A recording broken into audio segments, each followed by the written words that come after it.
Ashwapati was soaked in blood, blood of the friend and blood of the foe. The war had been won. But amongst the cries of victory and triumph, the king hobbled back towards the palace.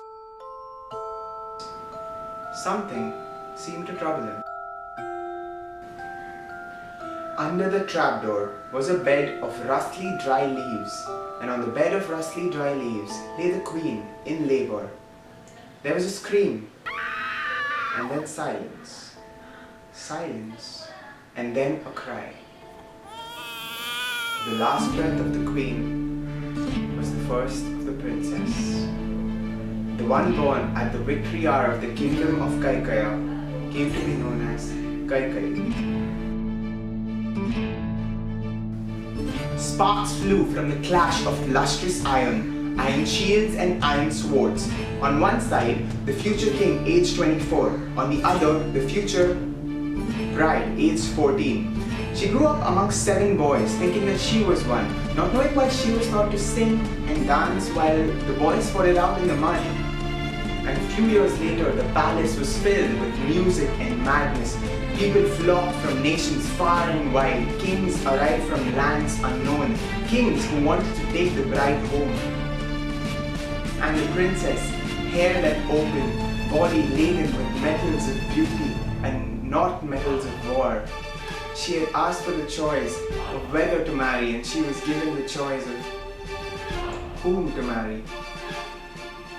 So, with a garland in her hand, she walked across the hallway, rejecting king after king who stood with their head held high, until she came across a man who was to be the emperor of the land, but looked her in the eye as if to say, "We're equal." The new queen of Ayodhya, the wife of Dashrath, would not roam the gardens. She would not play with flowers. She would go hunting with the king. She would feed the horses. She would sharpen the blades and the knives and the swords, and she would lead the army in drills. The new queen of Ayodhya was not one to be kept in shackles. And one day, suddenly, the war horns blew loud. Armies met. Blood was spilled. Lives were lost. The king must now go to war. But his charioteer was nowhere to be found.